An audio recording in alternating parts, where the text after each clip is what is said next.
કેમ છો બાળ મિત્રો? મજામાં ને? ખૂબ સરસ.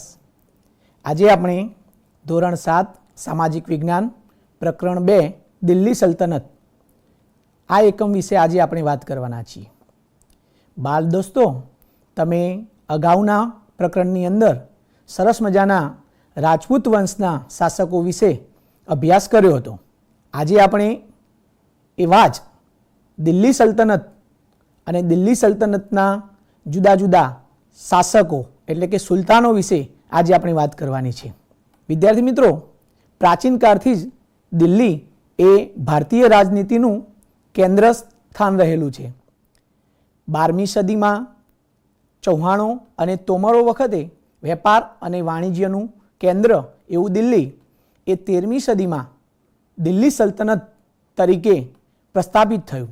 એટલે કે દિલ્હી સલ્તનત એટલે તો એ ઉત્તર ભારતનો વિશાળ વિસ્તાર ઈસવીસન 1206 થી 1526 સુધી લગભગ 325 વર્ષ સુધી એ વિસ્તાર પર એ શાસન કરનાર એ શાસકો જેને સુલતાન તરીકે ઓળખાયા અને જે વિસ્તાર પર તેમણે શાસન કર્યું એ વિસ્તાર અને એ સમયગાળો એટલે દિલ્હી સલ્તનત કાળ.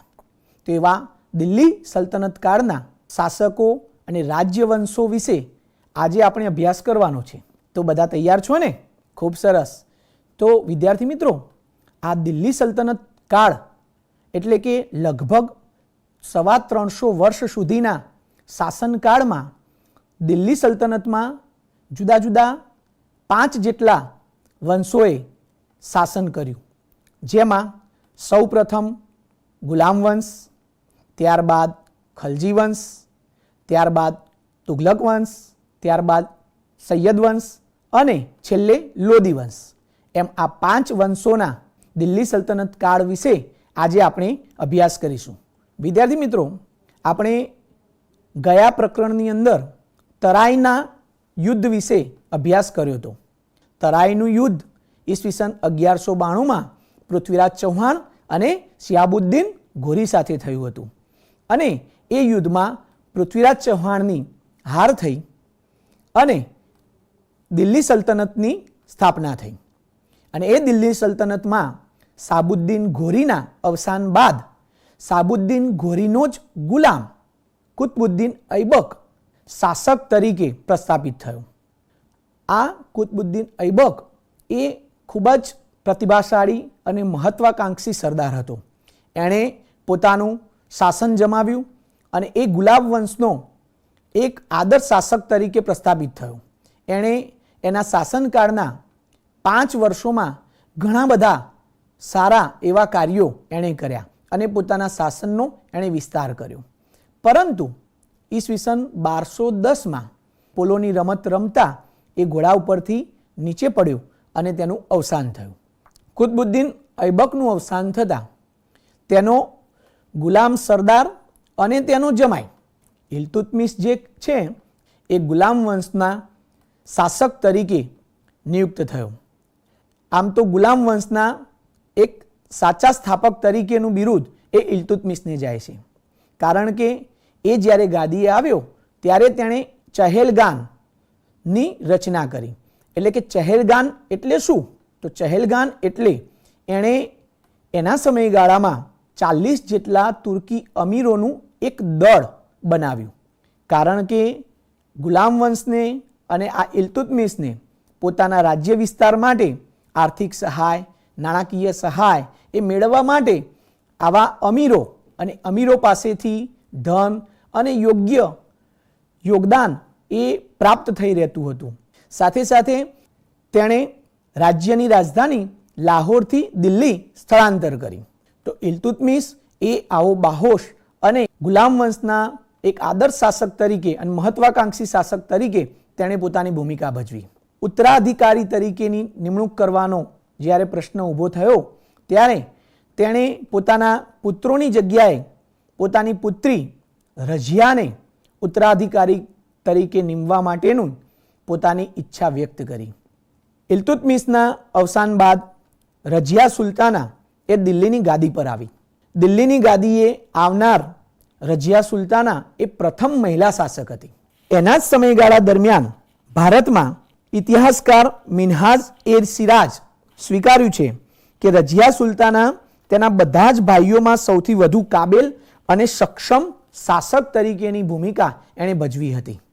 પરંતુ તેના શાસનમાં અને તેના રાજ્યના એવા સત્તાલાલસુ અમીરો અને સરદારો દ્વારા ઘણા બધા વિદ્રોહો અને અંધાધૂંધી ફેલાવવામાં આવી અને ગમે તે ભોગે રઝિયા સુલતાનાને તેની ગાદી ઉપરથી દૂર કરવામાં આવી. અને ત્યારબાદ રઝિયા સુલતાનાને દૂર કરી અને દિલ્હીની ગાદી પર ઇલ્તુત્મિશના પુત્ર એવા નાસિરુદ્દીનને દિલ્હીની ગાદી પર બેસાડવામાં આવ્યો. તો આ નાસિરુદ્દીન વિશે આપણે જોઈએ. નાસિરુદ્દીન ઈસવીસન 1246 થી ઈસવીસન 1266 દરમિયાન એ ગુલામ વંશના શાસક તરીકે દિલ્હી સલ્તનત પર તેણે શાસન કર્યું. તે ઇલ્તુત્મિશનો પુત્ર હતો અને રઝિયા સુલતાના પછી દિલ્હીની ગાદી તેણે સંભાળી. તેણે દિલ્હી સલ્તનત પર 21 વર્ષ સુધી તેણે શાસનની ધુરા સંભાળી અને ત્યારબાદ તેનું અવસાન થયું. નાસિરુદ્દીનના અવસાન બાદ દિલ્હી સલ્તનતના ઉત્તરાધિકારી તરીકે ગ્યાસુદ્દીન બલબન એ દિલ્હી સલ્તનતના શાસક તરીકે પ્રસ્થાપિત થયો. ગ્યાસુદ્દીન બલબન એ પણ એક મહત્વાકાંક્ષી સરદાર હતો અને એક મહત્વાકાંક્ષી રાજ્યકર્તા હતો. તેણે ગાદીએ આવતાની સાથે જ ચહેલગાન નામની જે દળની રચના ઇલ્તુત્મિશે કરી હતી, જે 40 અમીરોનું એક દળ બનાવ્યું હતું, એ દળને તેણે આવતાની સાથે જ એ દળ નાબૂદ કરી અને દિલ્હી સલ્તનત પર રાજાનો પ્રભાવ વધારી દીધો. વિદ્યાર્થી મિત્રો, આપણે જોયું કે ઇલ્તુત્મિશે એ તુર્કી અમીરોના એક દળની રચના કરી અને એના દ્વારા સામ્રાજ્ય વિસ્તારનો લાભ ઉઠાવ્યો. પરંતુ આપણે એની જ પુત્રી રઝિયા સુલતાનાના સમયગાળામાં જોયું કે એ દળ દ્વારા સતત રઝિયા સુલતાનાનો વિરોધ કરવામાં આવ્યો, એક શાસકનો વિરોધ કરવામાં આવ્યો અને એ શાસન કરતા માટે એક મોટા અવરોધરૂપ સાબિત થવા લાગ્યું. એટલે કે શાસન ઉપર અથવા તો રાજ્ય વહીવટમાં એક દળનો પ્રભાવ વધી ગયેલો એ જોવા મળ્યો. પરિણામે ગ્યાસુદ્દીન બલબને સત્તા પર આવતાની સાથે જ તેણે આ ચહેલગાન નામનું દળ એ નાબૂદ કર્યું અને ફરીથી દિલ્હી સલ્તનત પર રાજાનો પ્રભાવ એ વધાર્યો. ગ્યાસુદ્દીન બલબને 22 વર્ષ સુધી દિલ્હી સલ્તનત કાળનું શાસન સંભાળ્યું અને તેનું અવસાન થતાં ત્યારબાદ ગુલામ વંશનો અંત આવ્યો અને ખલજી વંશની સ્થાપના કરવામાં આવી. હવે આપણે જોઈએ ખલજી વંશ. ખલજી વંશની સ્થાપના જલાલુદ્દીન ખલજીએ ખલજી વંશની સ્થાપના કરી અને આ ખલજી વંશમાં એક મહત્વાકાંક્ષી સરદાર થઈ ગયો જેનું નામ અલ્લાઉદ્દીન ખલજી. અહીં આપણે જોઈ શકીએ છીએ અલ્લાઉદ્દીન ખલજી ખલજી વંશનો મહાપ્રતાપી શાસક હતો, જેણે ઘણા બધા યુદ્ધો કર્યા અને તેણે તેના સમયકાળ દરમિયાન ખલજી વંશનો વિસ્તાર વધાર્યો. ઈસવીસન 1296 થી 1316 સુધી એણે 20 વર્ષ સુધી રાજ્ય કર્યું. તેનું મૂળ નામ અલીગુર શાહ. તે અતિ મહત્વાકાંક્ષી સ્વભાવ ધરાવતો હતો અને કારાના સુબા તરીકે તેની નિમણૂક કરવામાં આવી. તેણે કાકા જલાલુદ્દીનની પુત્રી મેહરુન્નિસા સાથે લગ્ન કર્યા હતા અને ઈસવીસન 1296ના જુલાઈ માસમાં કાકા જલાલુદ્દીનની દગાથી હત્યા કરી અને પોતે તે સુલતાન બન્યો. અલાઉદ્દીન ખલજીએ તેના કાર્યકાળ દરમિયાન ઘણા ખરા સુધારાઓ અને ઘણા ખરા યુદ્ધોમાં એણે વિજય મેળવ્યો હતો. પરિણામે તેને સિકંદરે શાની ઉપનામ ધારણ કર્યું હતું. તો વિદ્યાર્થી મિત્રો, આપણે અહીં અલ્લાઉદ્દીન ખલજીના કાર્યો વિશે અહીં અભ્યાસ કરીએ. આપણે અહીં જોઈ શકીએ છીએ કે અલ્લાઉદ્દીન ખલજીનો રાજ્ય વિસ્તાર, તો એણે એના સમયગાળા દરમિયાન પોતાનું રાજ્ય વિસ્તાર उत्तर भारत में गुजरात, रणथंभोर, चित्तौड़, माळवा, जालोर, सिवाना सुधी खलजी वंशनो विस्तार वधार्यो हतो। ए ज रीते दक्षिण भारत तो दक्षिणे वारंगल, देवगिरी, द्वार समुद्र सुधी साम्राज्यनो विस्तार तेणे वधार्यो हतो। ए सिवाय तेणे कर्नाटक, केरल अने रामेश्वरमना मंदिरने लूंटीने अढळक संपत्ति पण मेळवी हती। अलाउद्दीन खलजीए तेना समयगाळा दरमियान કેટલાક સુધારાઓ, અતિ મહત્વના સુધારાઓ એણે એના કાર્યકાળ દરમિયાન કર્યા હતા। અહીં આપણે જોઈ શકીએ છીએ તો તેણે સર્વપ્રથમ દિલ્હીમાં સ્થાયી સેનાની શરૂઆત કરી। સાથે સાથે તેણે અતિ મહત્વનો સુધારો એ સમયગાળા દરમિયાન તો રાજ્યમાં દારૂબંધી કરી તથા જાસૂસી તંત્ર વધાર્યું અને સક્ષમ બનાવ્યું। તેણે સૈન્યના ઘોડા અને સૈનિકોની વિશિષ્ટ ઓળખ માટે દાગ અને ચહેરા પદ્ધતિની શરૂઆત કરી। વિદ્યાર્થી મિત્રો, ચહેરા કોઈ મોટો ગુનો થયો હોય તો એ ગુનેગારને પકડવા માટે જ્યારે ફેસ રીડિંગ અથવા તો ફેસ રીડર દ્વારા આ રીતે ચહેરાઓની ઓળખ કરવામાં આવે છે, એ પદ્ધતિ અલાઉદ્દીન ખલજીએ એના સમયગાળા દરમિયાન એવી ચહેરાની ઓળખ કરવા માટેની પદ્ધતિની શરૂઆત કરી। સાથે સાથે એણે દરેક વસ્તુની ભાવબંધી તથા સંગ્રહખોરી અને કાળા બજાર રોકવા માટે દીવાને રિયાસત નામનો અલગ વિભાગ શરૂ કરવામાં આવ્યો।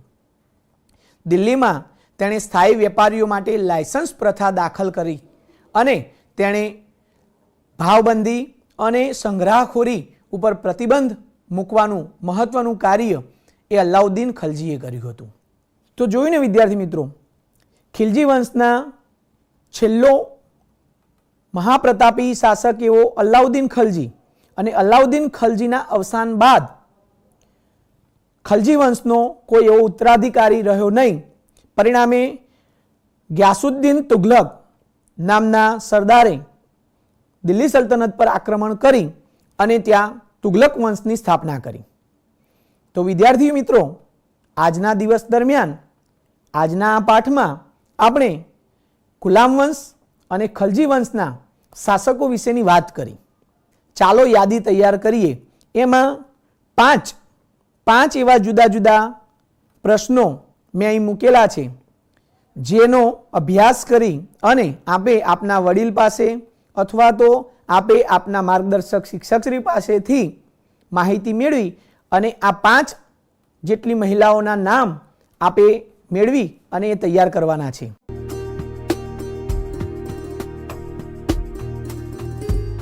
केम छो विद्यार्थी मित्रों? बधा मजामां ने? खूब सरस।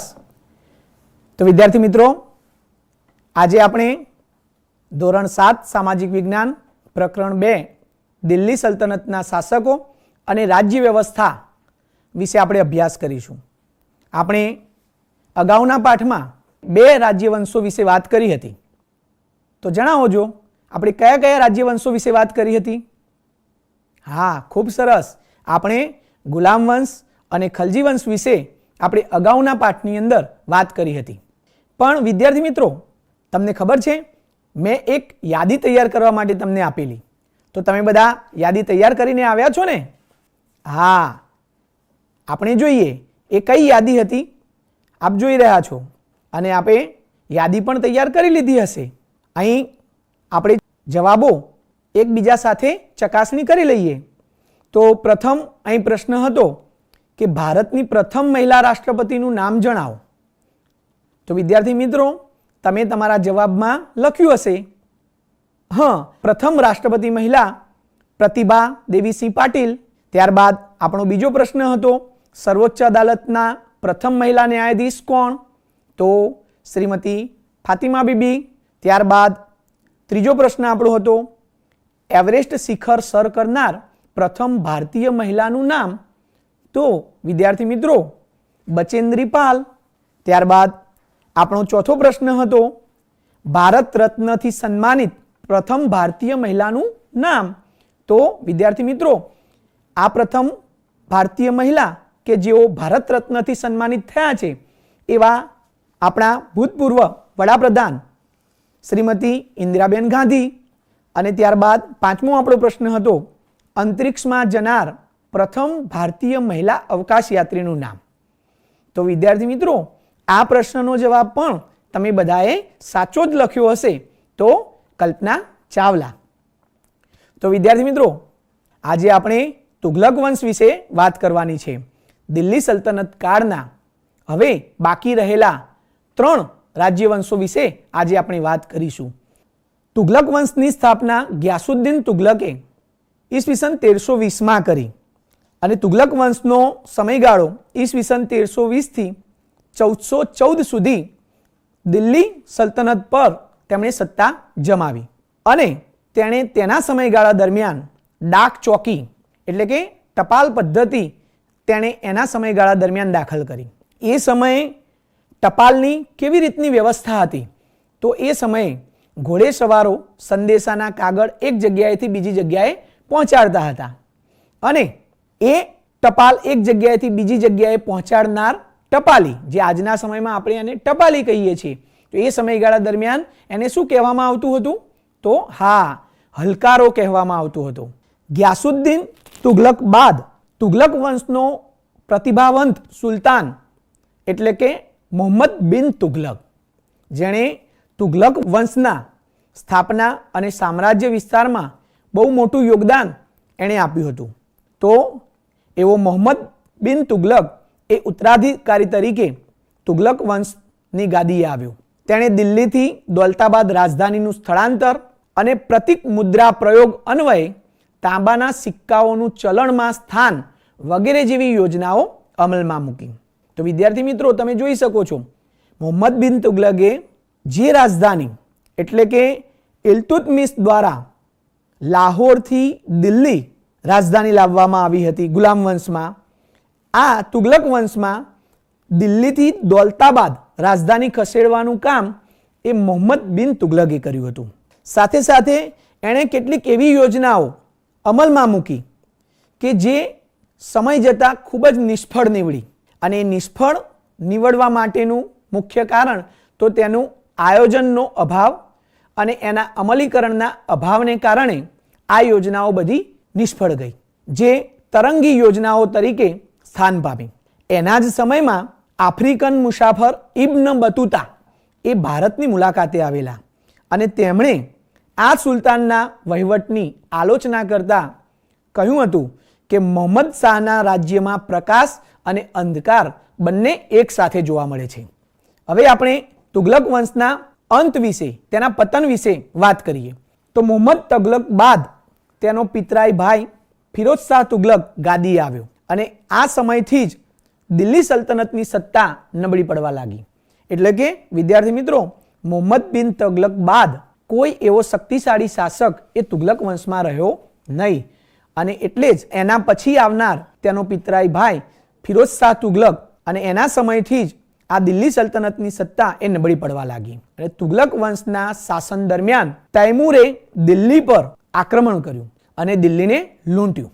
આવી અરાજકતાનો લાભ લઈ, આવી અંધાધૂંધીનો લાભ લઈ ખિઝરખાન નામના લાહોરના હાકેમે દિલ્હી ઉપર ચડાઈ કરી અને ફિરોઝ શાહ તુગલકને હરાવી અને દિલ્હીની ગાદી પર સૈયદ વંશની સ્થાપના કરી. સૈયદ વંશનો આપણે સમયગાળો જોઈ શકીએ છીએ. ઈસવીસન 1414 થી ઈસવીસન 1451 ખિઝરખાએ સૈયદ વંશની સ્થાપના કરી અને તેણે પણ તેના કાર્યકાળ દરમિયાન દિલ્હીની આસપાસના વિસ્તારોમાં સૈયદ વંશનો વિસ્તાર વધાર્યો. ત્યારબાદ તો બહલોલ લોદી સલ્તનતનો પ્રથમ અફઘાન શાસક હતો અને આ બહલોલ લોદીએ જ લોદી વંશની સ્થાપના કરી. દિલ્હી સલ્તનત કાળમાં લોદી વંશની સ્થાપના કર્યા બાદ લોદી વંશનો મહાન પ્રતાપી શાસક એટલે કે ઇબ્રાહિમ લોદી અને એ ઇબ્રાહિમ લોદીએ લોદી વંશને સામ્રાજ્ય વિસ્તારમાં ખૂબ મહત્વનું યોગદાન આપ્યું, પરંતુ તેનો કાર્યકાળ અને તેનો રાજ્ય વહીવટ ઈસવીસન 1526 સુધી ચાલ્યો. કારણ કે 1526માં મુગલ બાદશાહ બાબરે પાણીપતના પ્રથમ યુદ્ધમાં ઇબ્રાહિમ લોદીને હરાવી અને દિલ્હીની ગાદી ઉપર મુગલ વંશની સ્થાપના કરી.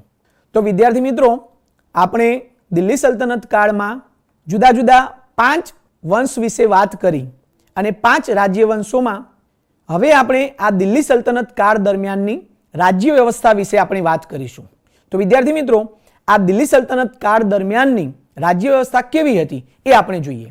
અહીં આપણે જોઈ શકીએ છીએ દિલ્હી સલ્તનતની રાજ્ય વ્યવસ્થાની દ્રષ્ટિએ એ ખૂબ જ વિશિષ્ટ ગોઠવણ હતી, કારણ કે આ શાસનમાં કેન્દ્રમાં સુલતાન હતો, એટલે કે તમામ સત્તાઓ એ સુલતાનને આભારી હતી. સુલતાન પોતે જ સર્વોચ્ચ સેનાપતિ, કારોબારીનો વડો અને ન્યાયાધીશ પોતે જ હતો. સુલતાન એ પોતાના રાજ્ય વ્યવહાર અને રાજ્ય વહીવટની કામગીરી માટે મંત્રીમંડળ રાખતો હતો, પરંતુ એ મંત્રીમંડળની રચના પણ તે જાતે જ કરતો અને મંત્રીઓની નિમણૂક પણ સુલતાન પોતે જ કરતો હતો. તો એવી ત્રણ પ્રકારની રાજ્ય વહીવટ કરવામાં આવ્યો. પહેલું કેન્દ્રીય શાસન વ્યવસ્થા. તો કેન્દ્રીય શાસન વ્યવસ્થામાં કયા પ્રકારની વ્યવસ્થા હતી? તો આપણે જોઈ શકીએ છીએ કે કેન્દ્રમાં સુલતાન પછી મંત્રીમંડળ એ મુખ્ય હતું અને આવા મંત્રીમંડળનો એક વડો રાખવામાં આવતો, જેને વજીર કહેવામાં આવતું.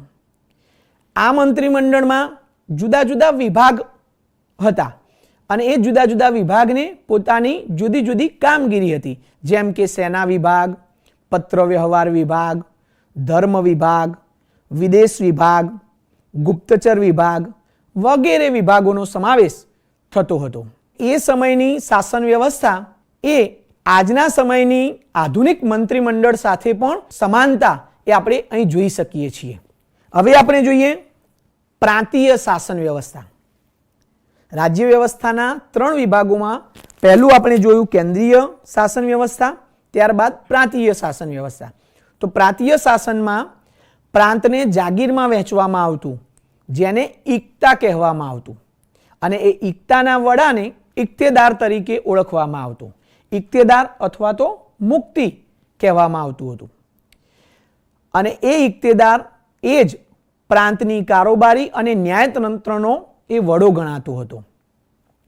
ઇક્તેદાર શું કાર્ય કરતો? તો ઇક્તેદાર અથવા તો મુક્તિએ એ મહેસૂલ ઉઘરાવવાનું કાર્ય અને જરૂર પડે સુલતાનને લશ્કરી મદદ પહોંચાડવાનું કાર્ય એ ઇક્તેદાર કરતો હતો. તો એ રાજ્ય વ્યવસ્થામાં આપણે પ્રાંતીય વ્યવસ્થાની વાત કરી. હવે આપણે જોઈએ સ્થાનિક શાસન વ્યવસ્થા. તો સ્થાનિક શાસન વ્યવસ્થામાં પ્રાંત પછીના એકમને જિલ્લા અને તાલુકામાં વહેંચવામાં આવતા. અહીં વિદ્યાર્થી મિત્રો આપણે જોઈ શકીએ છીએ કે પ્રાંત પછીનો એકમ જિલ્લા અથવા તો તાલુકા અને જેને અનુક્રમે ત્યારબાદ સિક અને પરગણા પણ કહેવામાં આવતા. એટલે કે જિલ્લા, તાલુકા, એનાથી નાનો એકમ સિક, પરગણા અને ત્યારબાદ ગામ. તો એ ગામનો વહીવટ જે કરતું એ મુખી અથવા તો મુકાદમ તરીકે ઓળખવામાં આવતો અને આ કામગીરીમાં તેમને મદદ કરવા માટે કારકુનો પણ રાખવામાં આવતા હતા. તો વિદ્યાર્થી મિત્રો, આપણે જોયું ને કે દિલ્હી સલ્તનત કાળ દરમિયાન જે રાજ્ય વ્યવસ્થા હતી એવી જ રાજ્ય વ્યવસ્થા આજના સમયગાળા દરમિયાન આધુનિક રાજ્ય વ્યવસ્થા સાથે ઘણી બધી સમાનતા આપણે જોઈ શકીએ છીએ. અહીં પણ સરકાર દ્વારા રાજ્યનો વહીવટ કે કેન્દ્રનો વહીવટ કરવા માટે જુદા જુદા વિભાગો અને જુદા જુદા ખાતાઓ પાડીને એને જુદું જુદું કામગીરી સોંપવામાં આવેલી છે. એવી જ રીતે દિલ્હી સલ્તનત કાળમાં પણ જુદા જુદા વિભાગો હતા. ધર્મ વિભાગ, લશ્કર વિભાગ, એમ જુદા જુદા વિભાગોને જુદા જુદા કાર્યો એ કરવાના રહેતા. પરિણામે વહીવટ અને વ્યવસ્થા સરળતાથી સચવાય અને સારી રીતે ઉત્તમ વ્યવસ્થા કરી શકાય. તો આવી ઉત્તમ પ્રકારની દિલ્હી સલ્તનતની રાજ્ય વ્યવસ્થા વિશે આપણે જોયું. હવે સમય થયો છે સરસ મજાના ગૃહ કાર્યનો. તો તૈયાર છો ને બધા? અહીં આપણે મૂક્યું છે, ચાલો યાદી તૈયાર કરીએ. એવા કેટલાક શબ્દો તમને મેં આપ્યા છે. જે શબ્દો એ દિલ્હી સલ્તનત કાળ દરમિયાન એ શબ્દોથી જે તે વ્યવસાયકાર અથવા તો જે તે હોદ્દેદારોને ઓળખવામાં આવતા હતા. એમના અત્યારના વર્તમાન સમયના આધુનિક નામ આપે જણાવવાના છે. અહીં તમે જોઈ શકો છો હલકારો, તો એ આજે આધુનિક સમયમાં કયા નામે ઓળખાય છે? ત્યારબાદ ઇક્તા, મુકાદમ, ત્યારબાદ કાજી અને મુખી. તો આ નામોને આધુનિક સમયમાં આપણે ફેસ આપજો. તો વિદ્યાર્થી મિત્રો, આપેલ જે યાદી છે એ યાદીના જે નામો છે એને આધુનિક સમયમાં કયા નામે ઓળખવામાં આવે છે અથવા તો કયા નામથી આપણે એમને બોલાવીએ છીએ એ આપણે તૈયાર કરવાનું છે. તો આપ બધા તૈયાર છો ને યાદી તૈયાર કરવા? ખૂબ સરસ. તો વિદ્યાર્થી મિત્રો, આપણે આવા જ અને આ જ એકમના આગળના ટોપિક માટે હવે પછી મળીશું.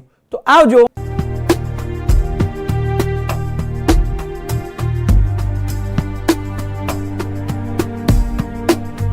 નમસ્તે વિદ્યાર્થી મિત્રો, કેમ છો બધા? મજામાં છો ને? હા, આપણે અગાઉના તાસમાં દિલ્હી સલ્તનત ઉપર જે શાસકોએ શાસન કર્યું એ શાસકો વિશે જાણ્યું હતું. હવે આપણે એ શાસકોએ એમના શાસનકાળ દરમિયાન જે પણ કિલ્લાઓ અને અન્ય જે બાંધકામ કર્યું છે એના વિશે આપણે વધારે શીખીશું. ઈસવીસન 1206 થી ઈસવીસન 1526 દરમિયાન ઉત્તર ભારતના વિશાળ સામ્રાજ્ય ઉપર જે શાસન કરતા શાસકો હતા તેમને સુલતાન અને તેમના શાસનકાળને સલ્તનત શાસનકાળ તરીકે ઓળખવામાં આવે છે. આ જે શાસકો હતા એ અફઘાન અને તુર્ક પ્રદેશના હતા. તેમણે દિલ્હીની ગાદી પર લગભગ 350 વર્ષ સુધી શાસન કર્યું, જેમાં ગુલામ વંશ, ખિલજી વંશ, તુઘલક વંશ, સૈયદ વંશ અને લોધી વંશના શાસકો શાસન કર્યું હતું. આ શાસકોએ તેમની આગવી શૈલીથી, આગવી સૂઝબૂછથી ભારતમાં અનેક સ્થાપત્યોની રચના કરી હતી અને એ આગવા સ્થાપત્યોની રચના કરી અને ઇતિહાસમાં પોતાનું સ્થાન જાળવી રાખ્યું છે. આજે શાસકોએ જે શૈલીનું નિર્માણ કર્યું છે તે ભારતીય ઇસ્લામિક શૈલીની અજોડ પુરાવા આપણને જોવા મળે છે. તો ચાલો આજે આપણે દિલ્હી સલ્તનત સમય દરમિયાન જે પણ સ્થાપત્યો બન્યા છે એ સ્થાપત્યો વિશે એક કાલ્પનિક પ્રવાસ કરીએ અને જાણીએ. દિલ્હી સલ્તનત સમયગાળા દરમિયાન કિલ્લા, મસ્જિદો, મકબરા, મકાનો, બગીચા, દરવાજા, મિનારા વગેરે જેવી સ્થાપત્ય કલાની દ્રષ્ટિએ નોંધપાત્ર કૃતિઓ તૈયાર થઈ. તરાઈના યુદ્ધમાં શાહબુદ્દીન ગોરી અને પૃથ્વીરાજ ચૌહાણનું ભીષણ યુદ્ધ થયું અને તે યુદ્ધમાં ભારતના રાજપૂત શાસકોની એટલે કે પૃથ્વીરાજ ચૌહાણની હાર થઈ અને દિલ્હી સલ્તનત કાળની શરૂઆત થઈ. ત્યારબાદ મોહમ્મદ ગોરીના ગુલામ કુતુબુદ્દીન ઐબક દિલ્હીની ગાદી પર આવ્યો અને તેના સમયમાં ઘણા સ્થાપત્યોનું નિર્માણ થયું છે. કુતુબુદ્દીન ઐબકના સમયમાં દિલ્હીમાં કુવત ઉલ ઇસ્લામ નામની મસ્જિદનું નિર્માણ થયું છે. આ મસ્જિદને કુતુબ મસ્જિદ અથવા દિલ્હીની મહાન મસ્જિદ તરીકે પણ ઓળખવામાં આવે છે. કુતુબુદ્દીન ઐબકના સમયમાં બંધાવેલ બીજી મહત્વની ઇમારત એટલે કે કુતુબ મિનાર, તે ભારતનો સૌથી ઊંચો મિનારો છે. કુતુબ મિનાર 7 માળનો હતો, પરંતુ અત્યારે તે 5 માળ સુધી હયાત સ્થિતિમાં આપણે જોઈ શકીએ છીએ. બાળ દોસ્તો, કુતુબુદ્દીન ઐબકે કુતુબ મિનારનું 1 માળ સુધી જ બાંધકામ પૂર્ણ કરાવેલું અને ત્યારબાદ તે ઘોડા ઉપરથી પડી જવાથી કુતુબુદ્દીન ઐબક અવસાન પામ્યા અને કુતુબ મિનારનું કામ અધૂરું રહી ગયું. બાળ દોસ્તો, તમારે કુતુબ મિનાર જોવો છે તો ચાલો આજે આપણે એક આ વિડીયો જોઈ અને કુતુબ મિનારને નિહાળીએ.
બાળ દોસ્તો, આપણે કુતુબ મિનાર નિહાળ્યો. તમને થતું હશે કે કુતુબ મિનારનું એક માળનું જ કામ પૂર્ણ કરાવેલું, તો બાકીનો કુતુબ મિનાર કોણે પૂર્ણ કરાવેલો? તો એના માટે આપણે વધુ જાણીએ. કુતુબ મિનારનું અધૂરું કામ કુતુબુદ્દીન ઐબકના જમાઈ ઇલ્તુત્મિશે પૂર્ણ કરાવ્યું અને આ મિનારાને દેશનો સૌથી ઊંચા મિનારામાં સ્થાન અપાવ્યું. ઇલ્તુત્મિશે રાજધાનીનું સ્થળાંતર લાહોરથી દિલ્હી કર્યું. ઇલ્તુત્મિશે દિલ્હી સલ્તનત સત્તાને સર્વોપરી બનાવવા ચિહલગાન એટલે કે ચારગાનની સ્થાપના કરી, એટલે કે 40 તુર્ક અમીરોના દળની રચના કરી હતી. આમ ઇલ્તુત્મિશે ગુલામ વંશનો સાચો સ્થાપક ગણવામાં આવે છે. કુતુબ મિનારનો જીર્ણોદ્ધાર પણ અન્ય શાસકોએ કરાવેલો, જેમાં સિકંદર લોદી અને ફિરોઝ શાહ તુગલકે કુતુબ મિનારનો જીર્ણોદ્ધાર કરાવેલો હતો. કુતુબુદ્દીન ઐબક નિર્મિત અન્ય એક ઇમારત એટલે કે ઢાઈ દિનકા ઝોંપડા નામની મસ્જિદ હતી. આ મસ્જિદ રાજસ્થાન રાજ્યમાં અજમેર શહેરમાં આવેલી છે. બાળ દોસ્તો, તમને થતું હશે કે આ મસ્જિદનું નામ ઢાઈ દિનકા ઝોંપડા એવું શા માટે? તો આ મસ્જિદ ફક્ત 2.5 દિવસમાં એટલે કે 2.5 દિવસમાં બની હોવાથી તેનું નામ ઢાઈ દિનકા ઝોંપડા એવું આપેલું છે. તો બાળ મિત્રો, આપણે ઢાઈ દિનકા ઝોંપડા મસ્જિદના પ્રવાસે ચાલીએ, જોઈએ.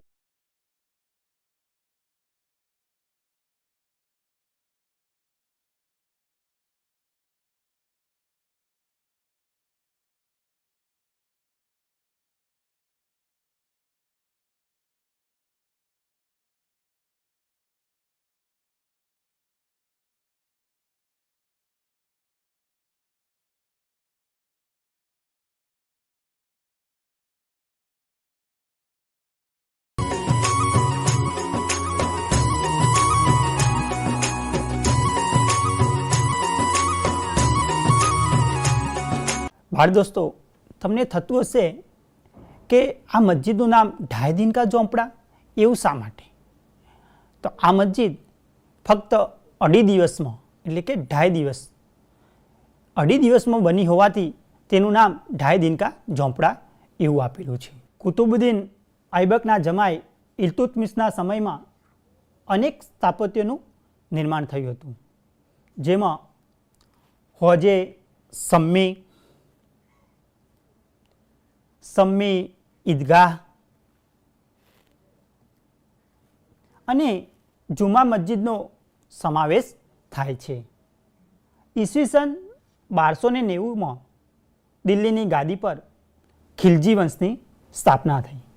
અલાઉદ્દીન ખિલજી ગાદી પર આવ્યો, તેણે પણ અનેક સ્થાપત્યનું નિર્માણ કર્યું છે. અલાઉદ્દીન ખિલજીએ બંધાવેલ સ્થાપત્યમાં અલાઈ દરવાજા નામનો પ્રવેશદ્વાર, સિરી નામનો કિલ્લો અને શ્રીનગર નામનું શ્રીનગર એક વસાવ્યું હતું તથા હોજે ખાસ જેવા સ્થાપત્યો નિર્માણ થયા હતા. દિલ્હીની ગાદી પર ખિલજી વંશ પછી તુગલક વંશનું શાસન આવ્યું. આપણે તુગલક વંશના શાસન દરમિયાન પણ જે સ્થાપત્યો નિર્માણ થયા છે તેના વિશે આજે વિશેષ જાણીએ. તુગલક શાસન દરમિયાન અનેક શાસકો થઈ ગયા જેમણે અનેક નગરોની રચના કરી છે. તુગલક શાસન દરમિયાન તુગલકાબાદ, ફિરોજાબાદ, હિસ્સાર, જૌનપુર, ફિરોજપુર, ફતેહાબાદ વગેરે નગરો વસાવવામાં આવ્યા હતા. આ સમયગાળા દરમિયાન દિલ્હીમાં અનેક કિલ્લા, મસ્જિદો, તળાવ, મહેલો, સ્નાનાગારો, મકબરા એટલે કોઈ વ્યક્તિની કબર પર બનાવવામાં આવેલ સ્થાપત્ય જેને મકબરા તરીકે ઓળખવામાં આવે છે. પુલ, સરાઈઓ. સરાઈ એટલે મુસ્લિમ ધર્મના લોકો ધર્મ પર્યટન કરતા ક્યાંક રોકાવા માટે જે મુસાફરખાનું હોય અને એ મુસાફરખાનાને સરાઈ તરીકે ઓળખવામાં આવે છે.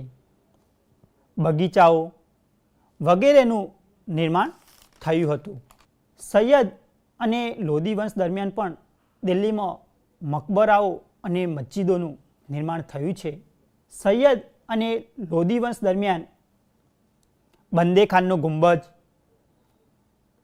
જે ચિત્રમાં આપણે જોઈ શકીએ છીએ, બડા ગુંબજ, મોઠની મસ્જિદ, સિહાબુદ્દીનનો મકબરો વગેરે જેવા સ્થાપત્યો નિર્માણ થયેલા.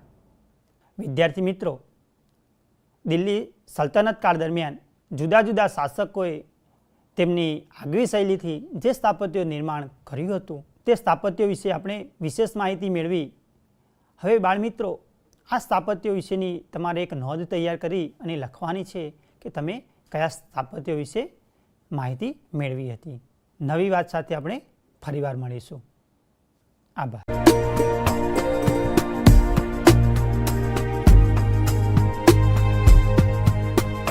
નમસ્તે વિદ્યાર્થી મિત્રો, કેમ છો બધા? મજામાં છો ને? અગાઉના તાસમાં આપણે દિલ્હી સલ્તનત વિશે શીખી ગયા અને એ દિલ્હી સલ્તનત કાળ દરમિયાન તેની શરૂઆત ગુલામ વંશથી થઈ અને તેનો અંત લોધી વંશથી થયો.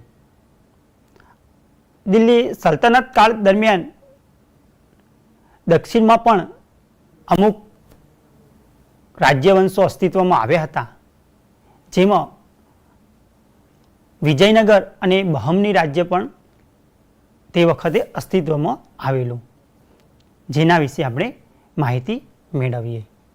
તુગલક વંશના નિર્મળ સુલતાનોના સમય દરમિયાન દિલ્હી સલ્તનતના વિઘટનની પ્રક્રિયાનો પ્રારંભ થયો. સૈયદ વંશ અને લોધી વંશ તૈમૂરના ભારત પર આક્રમણથી સ્થિતિ વધુ વણસી હતી. આ બધી પરિસ્થિતિના કારણે ઉત્તર અને દક્ષિણ ભારતમાં અનેક પ્રદેશો સ્વતંત્ર થયેલા, જેમાં આપણે નકશામાં નિર્દેશ કરેલો છે એ મુજબ વિજયનગર, બહમની, માળવા, મેવાડ, બંગાળ અને જૌનપુર વગેરેનો સમાવેશ થાય છે. બાળમિત્રો, આ સમય દરમિયાન દક્ષિણ ભારતમાં હરિહરરાય અને બુક્કારાય નામના બે ભાઈઓએ વિજયનગર સામ્રાજ્યની સ્થાપના કરેલી. તો ચાલો આજે આપણે વિજયનગરના પ્રવાસે જઈએ. વિજયનગર સામ્રાજ્યની સ્થાપનાનો પાયો ઈસવીસન 1336માં હરિહરરાય અને બુક્કારાય નામના બે ભાઈઓએ નાખ્યો હતો. હરિહરરાય અને બુક્કારાય નામના બે ભાઈઓએ તુંગભદ્રા નદીના કિનારે વિજયનગર સામ્રાજ્યનો પાયો નાખ્યો. નકશામાં આપણે વિજયનગર સામ્રાજ્ય વિશે જોઈ શકીએ છીએ. શરૂઆતમાં આ નગર હરિહરરાય અને બુક્કારાયના ગુરુસ્વામી એટલે કે વિદ્યારણ્ય, આ વિદ્યારણ્યના નામ પરથી વિજયનગરનું નામ વિદ્યાનગર તરીકે ઓળખાયું. પાછળથી તેમના સમ્રાટોની લશ્કરી સફળતાના કારણે તે વિજયનગર તરીકે ઓળખ પામ્યું. વિજયનગર સામ્રાજ્યમાં જુદા જુદા વંશના શાસકો થઈ ગયા, જેમાં સંગમ વંશ, સાલુ વંશ, તુલુ વંશ, અરવિંદુ વંશ વગેરે વંશના શાસકોએ વિજયનગરમાં શાસન કર્યું. હરિહરરાય અને બુક્કારાય સંગમ વંશના રાજા હતા. હરિહરરાય અને બુક્કારાયે નાના રાજ્યને સામ્રાજ્ય બનાવવામાં ખૂબ યોગદાન આપ્યું. સંગમ વંશ પછી સાલુ વંશની 20 વર્ષ સુધી વિજયનગરમાં શાસન થયું. ત્યારબાદ તુલુ વંશનું શાસન આવ્યું. તુલુ વંશમાં કૃષ્ણદેવરાય નામના શ્રેષ્ઠ શાસક થઈ ગયા, જેમને વિજયનગરની પ્રજાને ખૂબ સુવિધાઓ પૂરી પાડી હતી. તો જોઈએ વિજયનગરના સામ્રાજ્ય વિશે. તુલુ વંશમાં કૃષ્ણદેવરાય નામનો શ્રેષ્ઠ શાસક, જે ઈસવીસન 1509માં વિજયનગર સામ્રાજ્યની ગાદીએ આવ્યો, જે માત્ર તુલુ વંશનો જ નહીં, સમગ્ર વિજયનગર સામ્રાજ્યનો સર્વશ્રેષ્ઠ શાસક સાબિત થયો. એટલું જ નહીં, તેણે ભારતના એક મહાન શાસક બનવાનું ગૌરવ પણ મળ્યું. કૃષ્ણદેવરાયે પોતાના શાસન દરમિયાન બીજાપુર અને ઓરિસ્સાના રાજવીઓને હરાવી વિજયનગર સામ્રાજ્યનો વિકાસ કર્યો. તેણે બહમનીના મુસ્લિમ શાસકોને પણ હરાવ્યા હતા. ગોલકુંડાનો તથા રાયચૂરનો કિલ્લો તેમણે જીત્યો હતો. આમ તેણે પોતાના શાસન દરમિયાન અનેક વિજયો હાંસલ કર્યા. કૃષ્ણદેવરાયનું મોટાભાગનું જીવન યુદ્ધભૂમિ પર જ પસાર થયું, છતાં પણ તેણે વહીવટીતંત્રની ઉપેક્ષા તો કરી ન હતી. તેણે પ્રજા ઉપયોગી કાર્યો જેવા કે કૂવા, વાવ, નહેરો તથા તળાવોનું નિર્માણ કરાવી ખેતીવાડીને ઉત્તેજન આપ્યું હતું. યોમકે નામના ઇજનેરની મદદથી તેણે દક્ષિણ ભારતમાં નહેરોના બાંધકામ કરાવ્યા હતા. ખેતી અને હુન્નર ઉદ્યોગને પ્રોત્સાહન આપ્યું હતું. કેટલાક અયોગ્ય વેરાઓ નાબૂદ કરી પ્રજાનો પ્રેમ મેળવ્યો હતો. કૃષ્ણદેવરાયના સમયમાં તૈયાર થયેલ સ્થાપત્યો, જેમાં હજારારામ મંદિર, વિઠ્ઠલ મંદિર અને હમ્પી વગેરેની રચના થયેલી. તેમણે પોતાની માતાના યાદમાં નાગલપુર નામનું નગર વસાવ્યું. આમ તેણે અનેકવિધ ઇમારતો અને મંદિરોથી વિજયનગરને શણગાર્યું હતું. આપણે ભારતીય ચલણી નાણું, જેમાં 50 રૂપિયાની નોટ અને તેની પાછળ આપેલું ચિત્ર જે હમ્પીનું છે, આ હમ્પીએ યુનેસ્કો દ્વારા વિશ્વ ધરોહર જાહેર કરવામાં આવ્યું હતું. કૃષ્ણદેવરાયે વિદ્વાનો, કવિઓ અને સાહિત્યકારોને રાજ્યાશ્રય આપ્યો હતો. કૃષ્ણદેવરાય પોતે વિદ્વાન હતા. તેણે તેલુગુ ભાષામાં આમુક્ત માલ્યદા મહાકાવ્ય અને સંસ્કૃત ભાષામાં જામવતી કલ્યાણમ નામના નાટકની રચના કરી હતી. તેના સાહિત્ય કલાના ઉત્તેજનના કારણે તે આંધ્રના ભોજ તરીકે ઓળખ પામ્યા હતા. ઈસવીસન 1529માં કૃષ્ણદેવરાયનું અવસાન થયું. તેમના અવસાન બાદ વિજયનગરમાં આંતરિક સંઘર્ષ અને કાવતરા શરૂ થયા. 23મી જાન્યુઆરી 1565માં તાલીકોટાના યુદ્ધમાં મુસ્લિમ રાજ્યોના બનેલા સંઘની સામે વિજયનગરનો પરાજય થયો અને આ યુદ્ધથી મહાન વિજયનગર સામ્રાજ્યના પતન માટે કારણભૂત બન્યું. આમ વિદ્યાર્થી મિત્રો, તાલીકોટાના યુદ્ધ બાદ વિજયનગરનું સામ્રાજ્ય એક સદી સુધી તો ટકી રહ્યું, પરંતુ પહેલાં જેવી ભવ્યતા પ્રાપ્ત કરી શક્યું નહીં. આવી જ રીતે વિજયનગરના જેમ દક્ષિણમાં એક બહમની રાજ્ય પણ હતું. તો ચાલો આજે આપણે બહમની રાજ્યની સફરે જઈએ. તુગલક વંશના સમયમાં જ દક્ષિણમાં જફર ખાને ઈસવીસન 1347માં બહમની રાજ્યની સ્થાપના કરી. બહમની રાજ્ય વિસ્તાર નકશામાં આપણે જોઈ શકીએ છીએ. આ રાજ્યએ લગભગ 1.5 સદી સુધી દક્ષિણ ભારતની રાજનીતિ પર પ્રભાવ પાડ્યો. જફર ખાને અલાઉદ્દીન બહમન શાહ નામ ધારણ કરી સ્વતંત્ર શાસન કર્યું. તેણે નવા સ્વતંત્ર રાજ્યની રાજધાની ગુલમર્ગને બનાવી અને પોતાના રાજ્યમાં અનેક પ્રદેશો જોડ્યા હતા. બહમની સામ્રાજ્યમાં અહમદ શાહ અને મુહમ્મદ શાહ ત્રીજાનું શાસન નોંધપાત્ર છે. અહમદ શાહે ગુલમર્ગથી રાજધાની બીડર ખસેડી